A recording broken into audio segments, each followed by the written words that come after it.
for the series, and I expect this one to get locked in as Quay picks up that Viego once again. So Hacker, I was going to say could default to the Wukong, but that's already banned away. So we'll see what he decides to move towards with all of these jungles taken off the board. Yeah, Volibear. Yeah, this looks like the Volibear available. I'm kind of surprised at how much Lee Sin has been banned every single game this series. Like, not necessarily something you would anticipate going into a series. The Trundle, also very good at the Viego. Not usually seen this early on into a draft, but can certainly win you the early duels.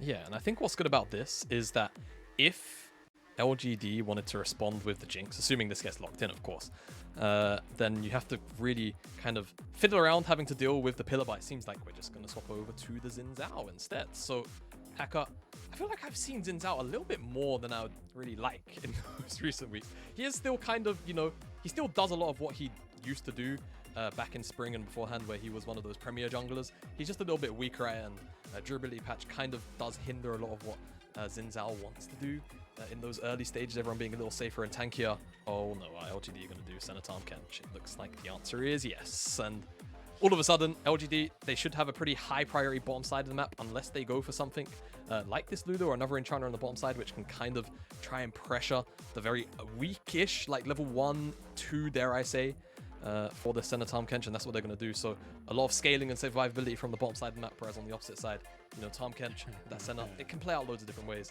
It's more on LGD and how they leverage it.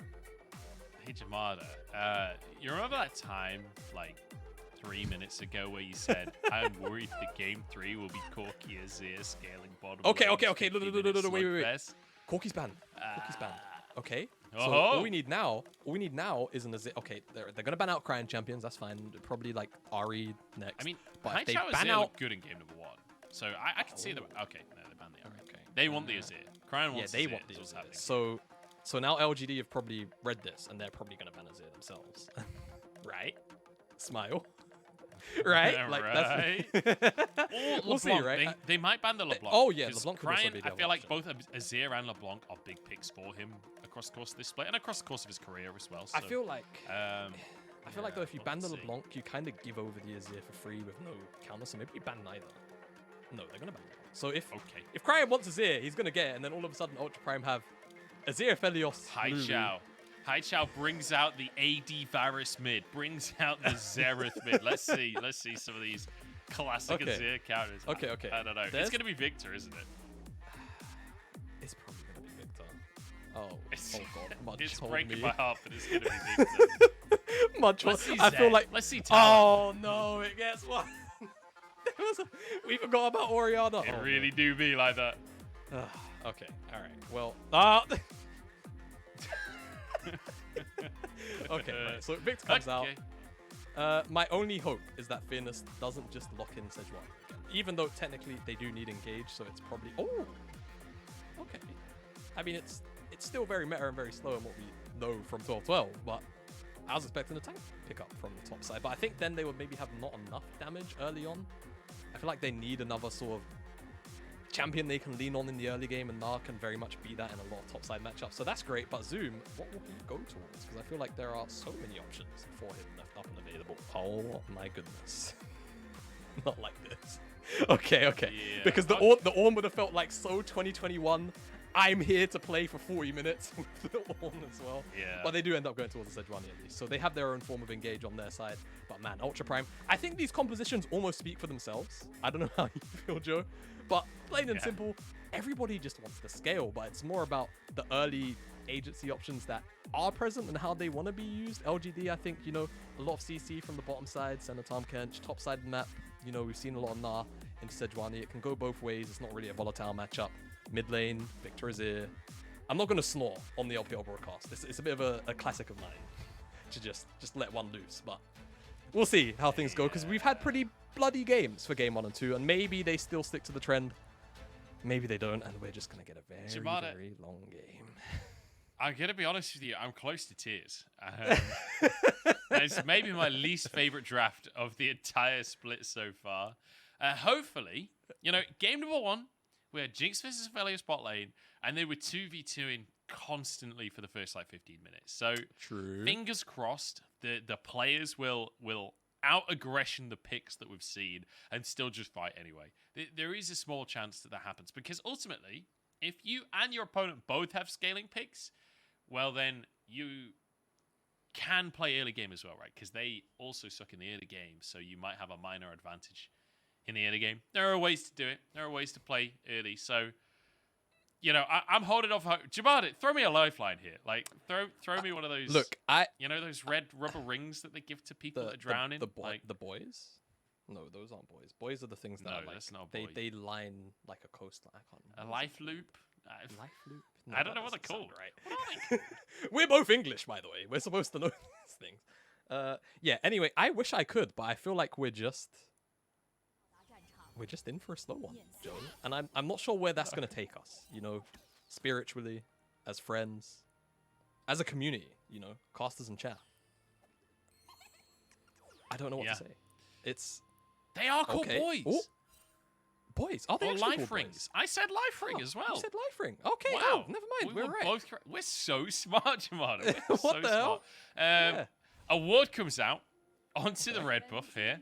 I'm just saying. Red buff, red ring. It's all linked. It's all linked here. That will be a bit efficient to spot Koi on his first clear.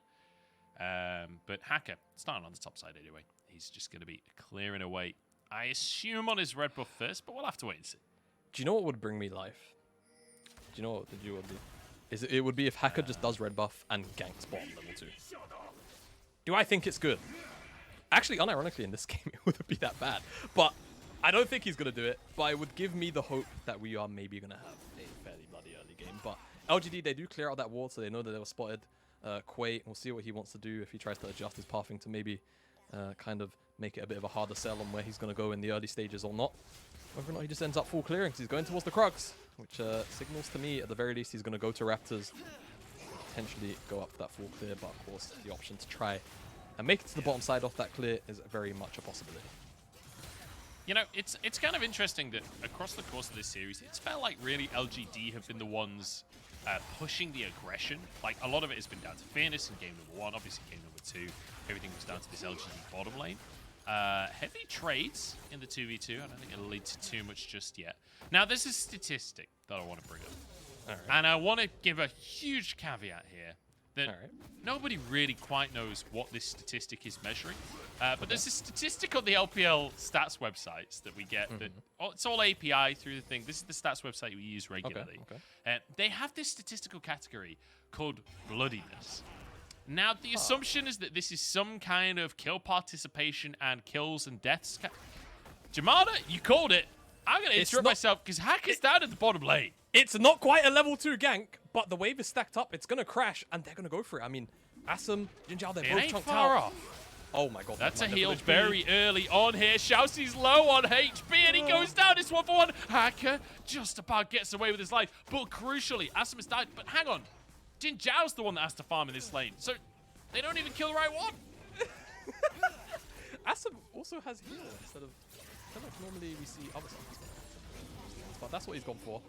Went from half HP to full HP with a piercing. Was it darkness or light? I can't remember which one it is between Senna. It's piercing. Either way, darkness. It's darkness for Senna. Has the heal as well, but it doesn't really end up mattering. Senna, of course, like you say, it is JinJiao the one that's farming, but Senna is significantly squishier. So I think it's alright to go for that target, but at the same time, you're kind of just giving one of the frontliners of LGD a massive wave of solo XP. And he picked up the first blood because he got the trade kill on to ShiauC. So I'm not sure how I feel about that dive, in all honesty. But it's action, and I can thumbs that up. Yeah, exactly. All I wanted was for these teams to do things. I was really worried it was just going to be nothing for 40 minutes. So you know what? We take those. And also, fair play to LGD's bottom lane. They saw that they were about to get dived. They immediately all in ShiauC and find themselves a trade kill. Like, in the grand scheme of things, you'll take that every single day of the week. ShiauC trying to be aggressive here. Knows Assum is still level 2 because he died earlier on. You see JinJiao level 4 to Assum's level 2 down at the bottom side. Thanks to that dive. As Elk tries to crash this wave on in. But with his support gone, oh my god, he's winning the trade 2v1. I don't think that's meant to happen. But he has the Inferno. Like you're saying, he wants to get this wave chopped in and go for a reset. Hasn't based yet since picking up the kill off the dive Elk, so He wants to go and spend that gold, almost certainly. Quay is here. There's a ward in the tri-brush, but that wave's going to get shoved in. Maybe if they try and sell it as kind of like a freeze, but I think he actually got spotted as he walked into the tri-brush. That's a slow one to ShiauC. Elk just channeling the recall. Like, was he not aware of what was going on? Is there no communication between these players? It's going to be ShiauC's flash gone. That should set up to an early trade for Quay if he wants it, but perhaps, you know, I think your bottom lane probably wants a reset as well. Yeah, maybe your bottom side wants to reset. At the very least, JinJiao does. Also, I think look towards the mid lane priority too, because I think Cryin is the one that's got the shove right there. So unfortunately, I don't think it can be a dragon. I think actually, as things have kind of fallen, it's hackers to try and attempt to start up on, or a window towards the bottom side, and then the dragon is a ShiauC. Still has no flash, but he sold it. Yeah. For Assum and JinJiao. Now the guy's coming in. Set it up. Oh, it's a great route. The flash from Hacker is questionable, but a knock-up onto Assum, maybe some follow-up. ShiauC's here. There's a Glitter Lance. There's a kill from Hacker. The flash wasn't good, but the play was. ShiauC? Okay, I don't know what he was doing. I don't know what that thought process was, but he goes down. Hacker with the second kill. It's an absolute fiesta in the bottom side as Quay gets rooted by the Gravitum, and Elk picks up another one. I don't really know how that went the way that went, but it did. You know what, Munch? I don't care. We're not getting a boring early game like what we saw from it. No, we are not. Expectations. And Elk, all of a sudden, is 2-0-1. He's up, I guess, technically 6 CS on his counterpart in JinJiao, who's the other farming, you know, half of the LGD bottom lane. And it all starts off with, I guess, ShiauC, I'm not going to quite say selling it, but he does get hit by the tongue lash. JinJiao goes in, and then, you know, Hacker's able to try and capitalize on some of this aggression. Yes, the flash looks funny, the wind becomes lightning, doesn't connect, but he's still able to get in range onto Assum.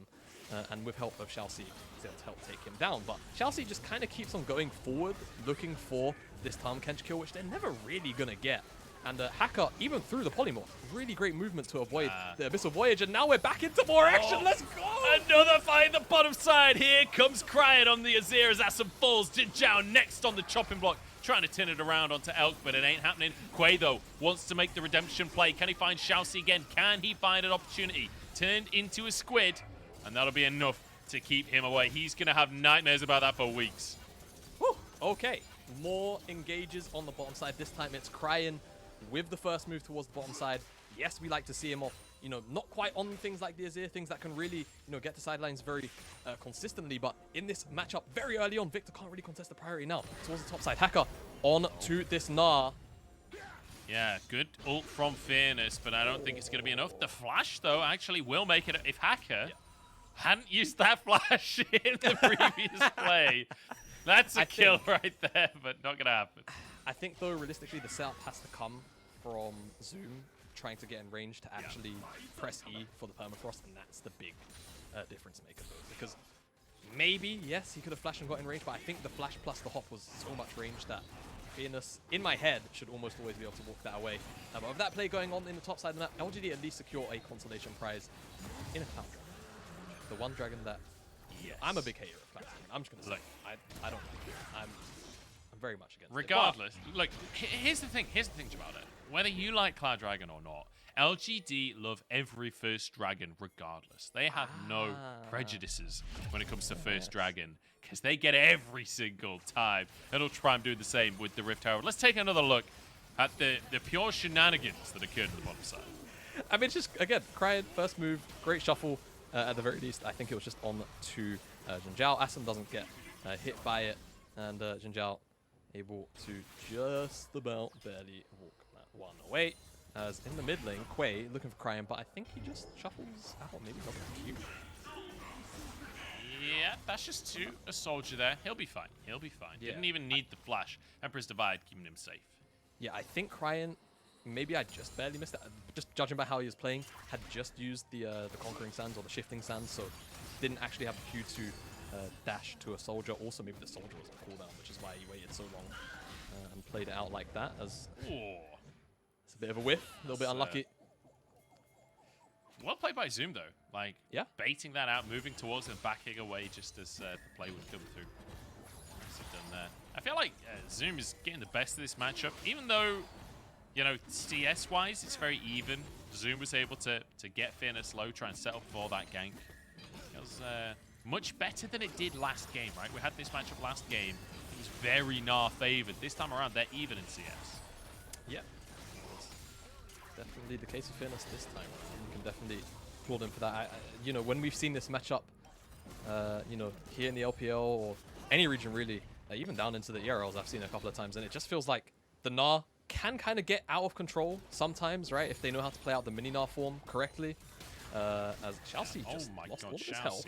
But ShiauC is the most aggressive Lulu I've ever seen. Man, he is playing like he's on Nautilus right now. This is like, you know when you're playing solo queue, right? And you see your Lulu trying to get up in the face of the enemies for trades. And then they just normally just die. Feels like this, except ShiauC half knows, well, not half, he knows his limits. A little bit. But my oh my, he's being very aggressive. Yeah, knows his limits. We'll go with that. Yeah, no, look, you know, you know, I like to think that I can be an optimist when it's right. And in this case, I'm using optimism much, okay? He knows his limits. He's definitely playing on the edge, shall we say. Yeah. But any more further forward, and he is falling off that cliff face first. So he definitely needs to relax. Oh. Interesting ult there from Elk. I guess trying to use that to clear the wave somewhat, feeling like he might die. There's all in on the top side. Fearness low on HP, ignited, about to turn Mega Gnar though. Hacker's in the wings, but he's stood on a wall right now. Fearness knows exactly what is up. Remember, Hacker has that Rift Herald still to use and actually doesn't have that long left on the timer. Needs to figure out where he's going to put that. Might just end up going mid towards Cryin just to get it down somewhere. Yeah, I mean, 60 seconds left. 4 minutes is what you have on the Herald.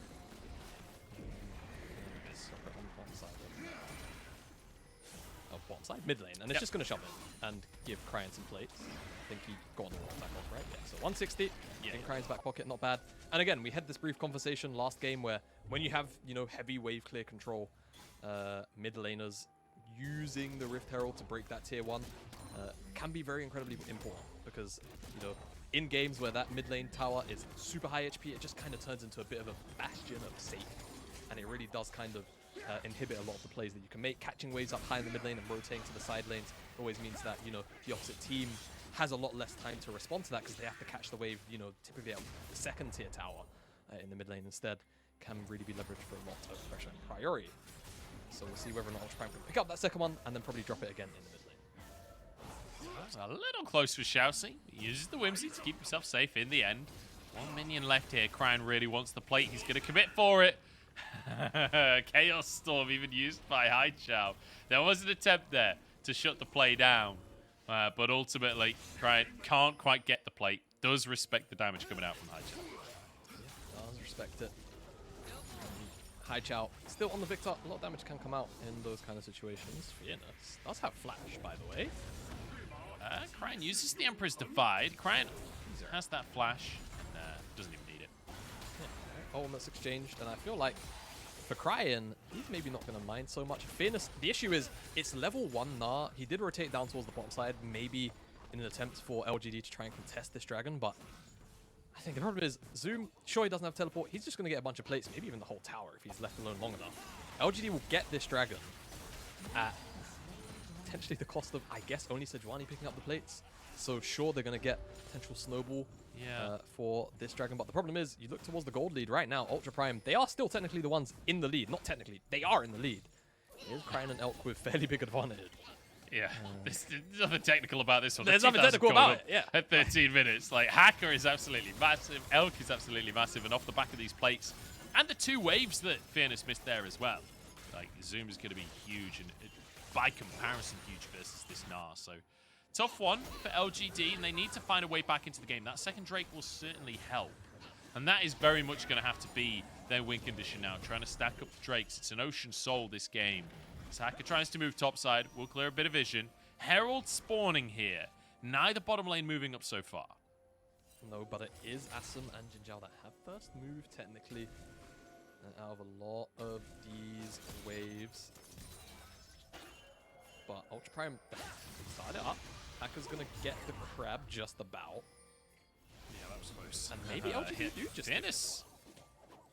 he could be in trouble here. Zoom has the Ignite available. That's going to be a big combo. Cryin moves in to protect his top laner, but Fearness, no TP available, down to like 1 HP. That surely should just be Herald now. Yeah, you would imagine it has to be for Cryin. Really great job from Zoom to chunk out Fearness. I mean, he is about to knock out. He'll get a bunch of HP back. It looks like he's also got pots ticking, but just by the posturing of where LGD are going right now, they don't really care about this. Seems like Haichao's actually rotating towards the bottom side. You have a wave here, but is it really enough to dive? Not really too sure, but at the very least, Elk and ShiauC really did give up a lot of time here. Maybe this tower does just go down, and I mean, if they stick around, it could just turn into a 4v. You don't need to dive when you just kill the tower first. Instead, Elk has to flash away. JinJiao moving forward. Flash to devour the Aphelios. Elk pushed into the middle of 4 and will be taken down. Almost trades it, but ultimately, it's a kill for LGD. A tower as well in this bottom side. Yeah, I feel like they're going to be all right with that. Cryin will pick up this mid lane tower. I think that second charge is also going to go through. I don't feel like Fearness can really stop this one. Someone's low control that Cryin Fearness will can't provide there. Yeah, I mean, it's pretty close, to be fair. But for now, it's going to be left on around a core HP. And in the top side too, Zoom actually got this tower. So, okay, LGD, they go for a proactive play on the bottom side of the map. And they are able to, at the very least, you know, get that tower and the dive. They gave up 2 tier 1s for it, and a lot of gold just went into Crayon's back pocket. And we spoke about the potential power of Azir, plus, of course, the Aphelios. Aphelios being shut down in this one, but Azir, how many times have we seen it over the years where the Azir just gets like loads of different towers, loads of kills, and then it just takes one massive shuffle or just being 3 items and autoing people twice to death. Yeah, and we've seen that Cryin more than capable of pulling that kind of play off. We'll see if he can do it in this game, though. Elk being taken down, bit of an advantage there for LGD, but ultimately, Ultra Prime still very much in the lead. And I was just looking at the scoreboard before the pause came on through there. Man, Zoom is having a great series for himself here. Like, 0-0-0 on that Sejuani, and has 150 gold bounty for himself because he got so many plates on the top side. Now has this big old CS lead as well. And I'm curious, over the next few minutes, I feel like this is going to start to explode. I feel like Ultra Prime are going to start to take Drakes for themselves. And I have a feeling LGD might try and contest them. I have a feeling that they're not going to just let those go away for free. Or maybe Quay just tries to go for some steals or something like that. But maybe I'm just being optimistic. I don't know, Jamada. But I feel like LGD will want to try and stack these Drakes. But Ultra Prime are just stronger right now. Yeah, I think you summarized it perfectly. Ultra Prime, they're stronger. LGD, though, they really want to try and deny this third dragon. The problem for me is, in these next couple of minutes, where do they get the resources from realistically? Because I feel like at the moment, Ultra Prime have such a strong control of the map, with the exception of the bottom side, which, of course, it seems like Assum and JinJiao just kind of had the upper hand in the 2v2, despite the very early dive. Let's not forget that. Hacker invested a fair amount of time into. But again, it was about the fact that it was Assum that went down. He's not the one farming. JinJiao got a bunch of solo XP.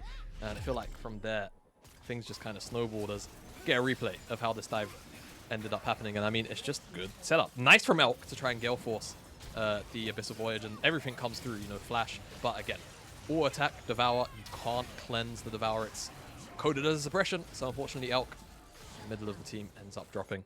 Good execution from LGD. But again, it came at the cost of 2 towers, a huge, massive chunk out of that tier 2 in the mid lane as well.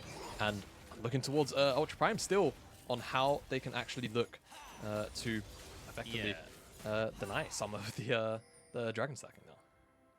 Yeah, and I feel like we're looking at a very similar game to game number 1, right? Where ultimately there was a lot of chaos in the early game in lanes that you wouldn't necessarily anticipate chaos coming through, but it's Ultra Prime that end up with a minor lead moving into the mid game.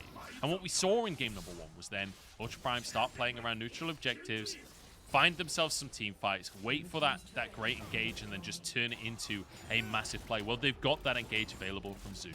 They've got the damage available from Cryin and from Elk, who are both building big advantages for themselves. Feels like we could have one of those big 5v5 moments that we had in game number 1, where Ultra Prime did find themselves a huge advantage. The one thing I will say, that advantage in game number 1 actually came from LGD, right? That was LGD starting the fight, and Ultra Prime kind of just gaining a benefit off of that. So whether or not Ultra Prime will be willing to pull a trigger and try and find that play for themselves, that's a different question. Yeah, I mean, LGD, I feel like have... I mean, both these teams really don't have too many engage options. It's mostly just Zoom with that one kind of, all right, I'm going to throw the Frozen Prison out, and we're just going to fight and see what connects after the fact. So a lot of it is just going to come down to who gets priority in the relevant lanes. In this case, mid lane here for Ultra Prime. They're just going to deny the dragon away. So all of a sudden, you know, the dragon that LGD really wanted to contest doesn't really seem like it's going to come to fruition. Ultra Prime is just going to deny this one away. All of a sudden, all of that sort of, you know, first 15 minutes of work to stack up those dragons not going to work. Zoom. Oh, okay. Oh, the blast going from Zoom. That was crucial. It was a very dangerous path to take because he knew Quay was there. He's going to commit, though, to trying to defend this tower, trying to clear the way as fast as he possibly can. He's underneath, getting a bit of sustain coming on through from ShiauC here, and will survive. Nicely done by Zoom. Man, that was a brave play to make, but it worked out. Yeah, I mean, just about.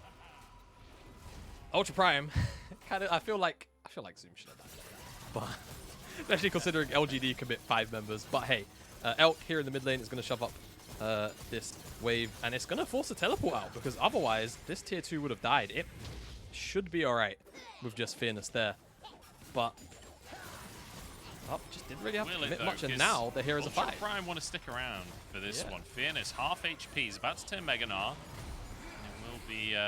The Sun Disc placed down in the mid lane by Cryin.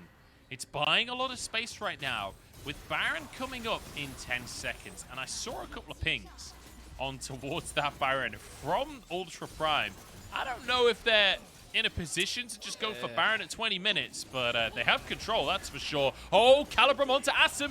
It's not enough because JinJiao gobbles him whole. The shield will keep him alive, but that's the tower going down. And what an ulti coming out from Zoom. Assum flashes out to safety. I can't believe he threaded the needle there. That was Beckham-like. Very few people get that reference these days, but he bend really it did. Like Zoom. He bent it like Zoom with that Sejuani ult. Really nice stuff. And with that pressure, they're able to get that tier 2 tower. It feels like that's what they came for. Once they dropped that Sun Disc, they did not want to be removed from that mid lane, and they got it. And like you said, pings onto the Baron, I think definitely still need, you know, Elk to finish up second item, probably Cryin as well, same thing. To be honest though, I think Azir has a Leandries, right? I think that's what Cryin picked up first. Can't recall off the top of my head. We'll have the scoreboard back up in a sec. There you go. Yeah, it was a Leandries. So he's gonna burn through that Baron pretty quick anyway. Of course, remember, if Azir puts down 3 soldiers at the same time, he gets the big attack speed steroids. So all we really need from Ultra Prime is for Elk to hit 2 items. Get the right guns, right? Crescendum, Severum, or Calibrum, right? Green, red, or white, in white being in both of those combinations. I made that sound a lot more complex than it had to be. And they can shred that Baron very, very quickly. They just need the setup for it. And I think if LGD can at the very least stay relative in gold and not be choked out of vision to a point where face checking becomes ridiculously scary, I think they're okay because you have Ultra Prime in the pit, you have a Gnar ult, you have all of the AoE from Viktor. Fearness could be in trouble on the side lane. You have a pick on Fearness, right? He's going to be stunned on up, uses the Gnar ult. He has flash, but there's just no way that you get out of this one. Accepts his fate, taken down, and Zoom grabs that kill for himself. Now the counter play on the top side. LGD grouping up as 4, but Cryin just going to reset. Yeah. And in the meantime, you might trade an inhib here if you stay too long on the top side. Yeah, I mean, this is the thing. You have no wave here on the top side of the map. Elk and ShiauC can do whatever they want in the mid lane. Everybody's resetting. Maybe they're a little bit cautious of a potential rotation over. But yeah, I mean, again, LGD get picked up on the side lane. There's nothing to really respond with. Cryin had just cleared out that wave. And now we have 2 items on both Cryin and Elk. And expect, if they have an opportunity to get on top of the Baron, and they have the right guns in particular for Elk, they will absolutely shred it. Well, not stand much of a chance. Okay, Elk going to reset. Elk has been farming like a madman over the last couple of minutes. We saw him pick up his LDR. I'm curious. I think it would just be a BF sword here. Okay, just a pickaxe, yeah. It's not been long enough for him to get anything too substantial. But, you know, headed towards that IE. It's a minute until that next Drake. And remember that Ultra Prime, they can afford to lose 1 more Drake and still get away with it. It's possible that they could just go, okay, you can have Soul Point. We'll take a Baron and try and trade the neutral objectives and then try and end the game from there. Yeah, because I feel like if it was an Infernal Dragon or a Hex Tech, It's definitely a bit scary. I feel like Ocean is definitely one you can kind of get away with doing that with. If you do, like, in the extended run, end up losing the soul. Cloud as well, the other candidate for that. But I've hated on Cloud enough today, so I'm not going to do it anymore. Cloud's not even in this game. We've got one Cloud Drake for LGD. Other than that, we'll move on. We'll move on. Exactly. Drake up at 15, though. Yeah. Ultra Prime not opting out, right? Yeah, no, they're here. Look at the setup. I mean, there is zero vision for LGD. There's nothing they can really do about this. They have to just face check into Ultra Prime and hope that they don't get minced by some kind of wombo combo. And Elk has the fighting guns. I think the next gun that comes up in his rotation is going to be green as well. So he's going to be all right if he does give up the red. So he's ready to fight. Ultra Prime just have the setup, and there you go. Cryin's already on top of it, waiting for the rest of the team to get here. LGD are going to be late, and they're probably just going to look to turn for a fight.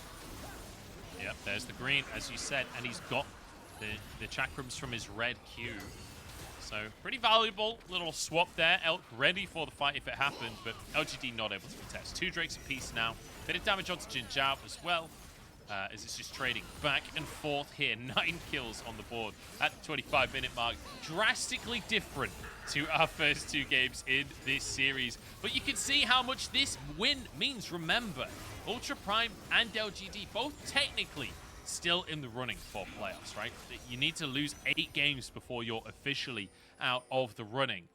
And especially for Ultra Prime, they have had a hard schedule up to this point. It is still very possible that they make it into the top 10. You can understand why teams will play slow and play safe in a series like this when playoffs realistically is on the line for this kind of game. High Zhao low on HP. Elk doesn't quite have the damage to finish him though. Yeah, not quite.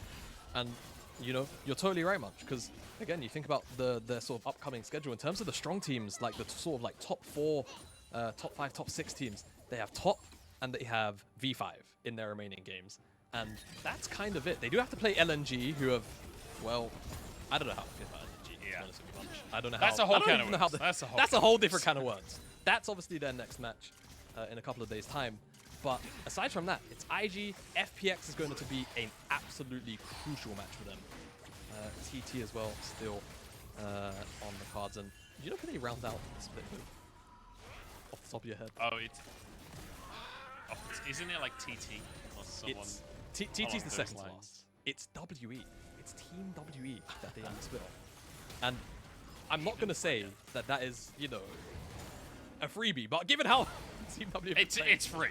It's as free as they come. Like, I'm going to be totally honest. I'm not mincing my words here. WE are completely free this split. It has been proven so far, unless something goes drastically wrong. I will say, though, if Ultra Prime managed to go on a bit of a miracle run, get a win off of maybe like a top esports or a V5, losing out playoffs by losing to WE would be the most LPL thing I've ever heard in my life. LGD trying to siege in the mid lane right now. Baron available. Drake not up for 2.5 minutes. Feels like we're kind of stalling out a little bit here, Jamada. I don't feel like either team is confident enough to try and force a Baron play, and they're both just waiting for Drakes. You know that very scary, slow, boring game that we were expecting? It's starting to come to fruition a little bit. Now, fortunately, I think the fact that Baron is like such a big threat for Ultra Prime to sort of just burst down very quickly means that I'm going to anticipate that at the next Dragon, LGD are going to go and contest it, and Ultra Prime are just going to try and burst down the Baron. I think that is the play for Ultra Prime. I don't think they care about Dragons. I think they care about getting the Baron so that they can actually, you know, look towards trying to end this game. That's my prediction. We'll see how things shake out. I mean, at the very least, most of their vision right now is on the top side, and I think they're going to have a lot more vision to set up, right? Elk and Cryin both have control wards. LGD have 2 members, however, in the top lane, and they're spotted out by a blue, so no shenanigans will occur. But yeah, that's what I'm expecting from Ultra Prime, because I feel like they don't really care too much about this dragon, the soul. It's a consolation prize. Like, if it happens, it happens. And for me, the Baron is the bigger objective of the 2 in terms of actually trying to get them something a little more tangible. Sure, LGD getting towards that soul is going to feel nice, but again, you know, if they pick up the dragon, and even if they don't lose the Baron, the problem is the Baron's just then going to be on the map for Ultra Prime to just kind of sit there and hold control of. Even right now, Senna just committed ultimate because they had no idea whether or not they're on the Baron, and that is the looming threat here for LGD to deal with. The fact that Ultra Prime can very easily burst through it, and I think we're just going to see exactly that in the next 60 seconds. If they try to go towards that dragon, LGD, Ultra Prime are just going to move up towards the top side and try and threaten this Baron. Man, it must be exciting for you, Jamada. Be guesting on the LPL and get such a bloodbath for your first game of the day as well. Exciting. Nine kills in 28 minutes. This is exactly what you were hoping for. I'm showering in it, man. It's great. It's lovely. To be fair, I could use a cold shower. It's bloody warm at the moment. It is a little toasty. It's getting even warmer.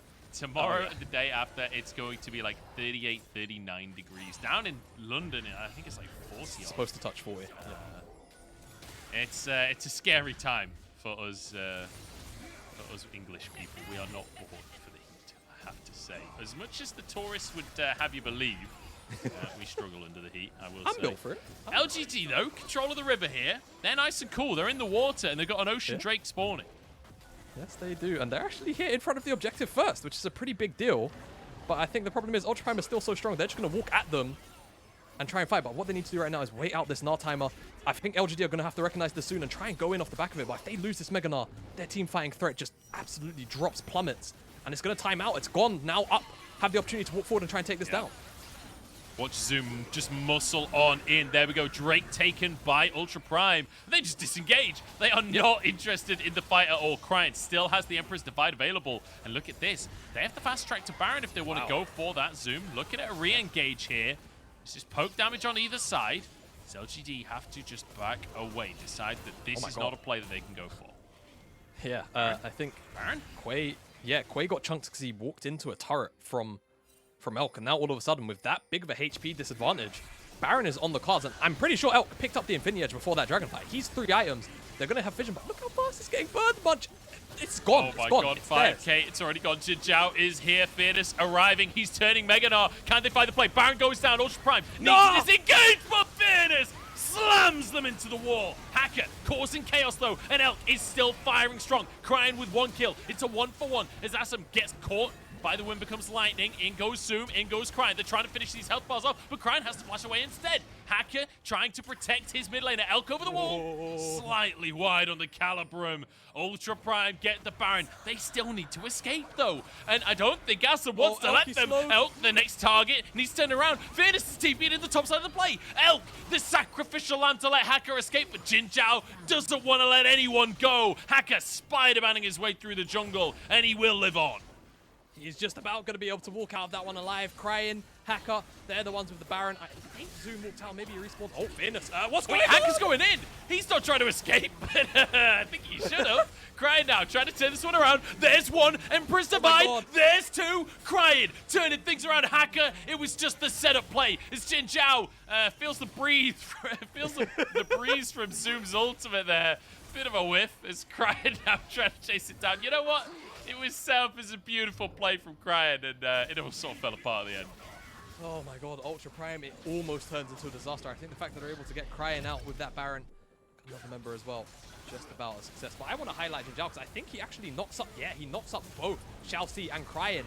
Yes, Crayin's able to get out, but it sets up for that massive Gnar ultimate from Fearness. And it just turns into what should have been a relatively easy pickup for up into a bit of a situation that gets very, very dicey, but it's Elk as well. You have to really highlight on that return, on the re-engage, that just managed to get so much damage out with the Moonlight Vigil and so much additional AoE from that Flamethrower. And then on the retreat, Elk, okay, it's actually, what happens there is that you see the ward get dropped and it's the Q, Piercing Darkness from Assum, which manages to actually slow down Elk. So really great thinking there to get that ward down and line up that shot. And I think he would have died anyway because Fearness teleported back to the fight, but still really nice presence of mind. In they go. JinJiao gobbles Assum up. Elk is feeling it. He's so aggressive. He flashed in that last fight as well, trying to predict JinJiao's movement with the Infernum. JinJiao obviously used the deep water dive to escape instead.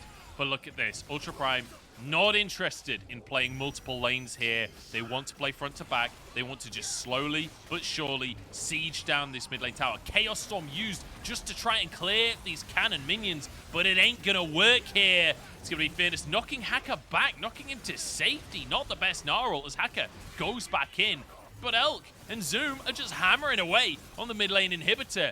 There goes one already, and now up to the top side. Yeah, they're going to just easily rotate up here. They've just about going to run out of the Baron buff, but I think they're still going to be able to comfortably take this tower down. I think LGD a little bit too slow.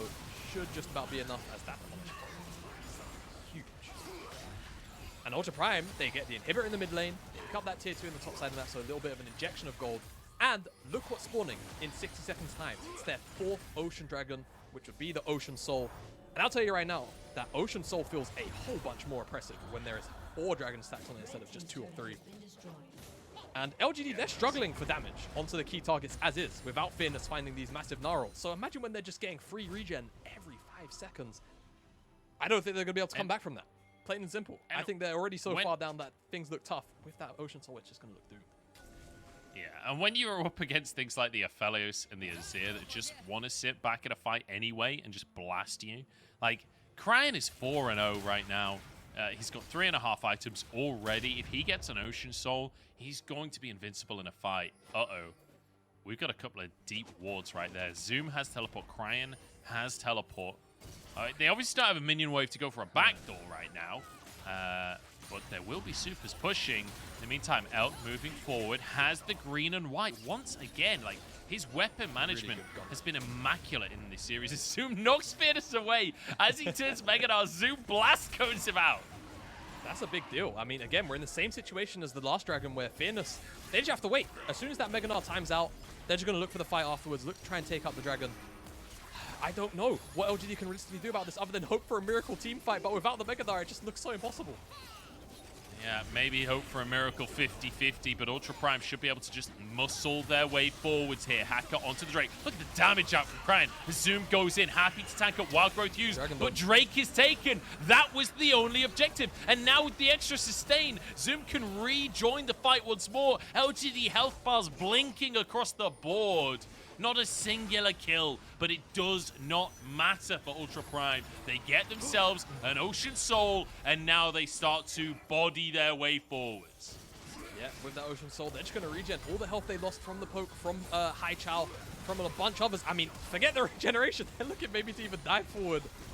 They know how far ahead they are. They have Baron in 40 seconds. They could maybe look to reset and go play for that. But this is the LPL. I expect them to go shove and try and dive this tower.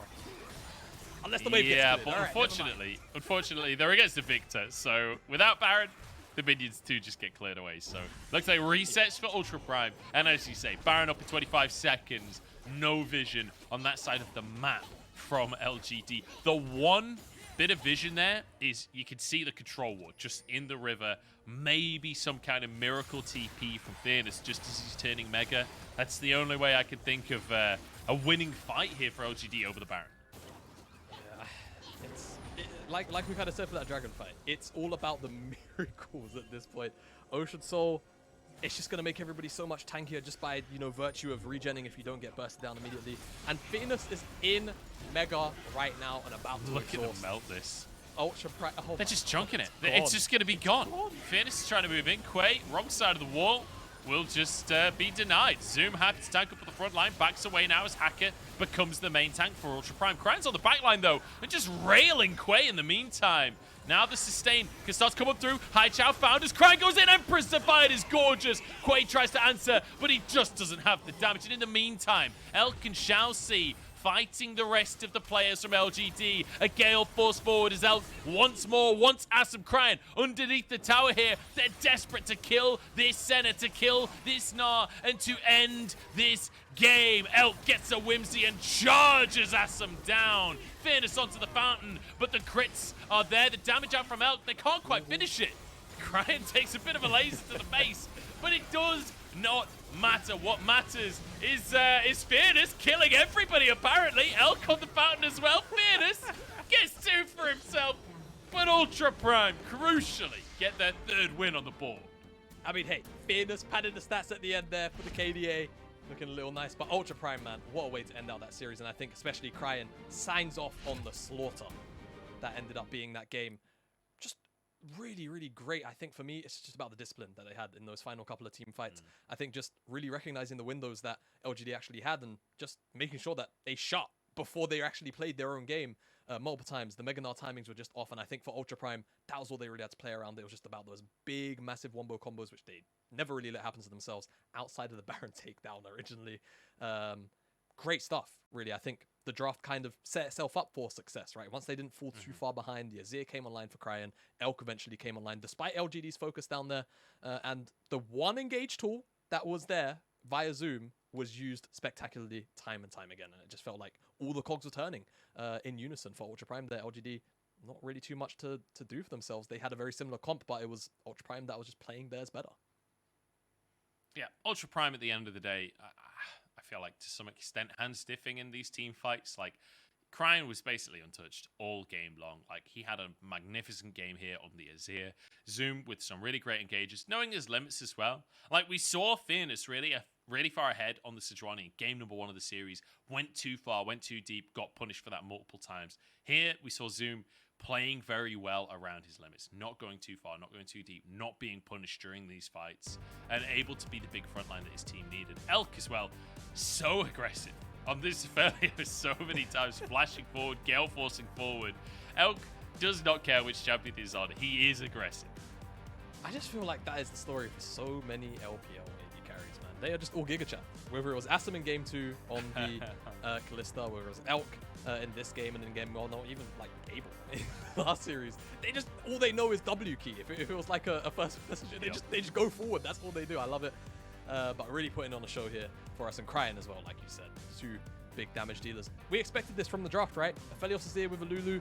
Those are the people that are going to be dealing damage. On the opposite side, for Assum and JinJiao, you can definitely see, you know, some of the fantasy of that coming online. Fearness, stats kind of padded when you're in a Gnar into a tank lane, so it's kind of hard to gauge how much work he was really getting done, but still was able to provide at least, you know, a glimmer of hope when we saw Ultra Prime take down that Baron and the Mega Gnar came in. But still, it just felt like Ultra Prime's game to win for so long in that one, once they got that mid-game lead. Yeah. Our prediction of the 50-minute game, not quite coming true. Only 37 minutes on the clock. You know what? It was lengthy. By standards of this It was series, lengthy. I feel like. You know, it was like 10 minutes more. 9, 8 minutes more Yeah, than all by, the other games. by in this standards of like the meta in the LPL, honestly, 37 feels like quite a long game to me. I will say, Cryin though, look at that damage, 250% value on his gold, not too shabby. But I think Hacker as well, worth mentioning, like early on, making things happen, right? Getting his bottom lane ahead. We saw just pure shenanigans down in that bottom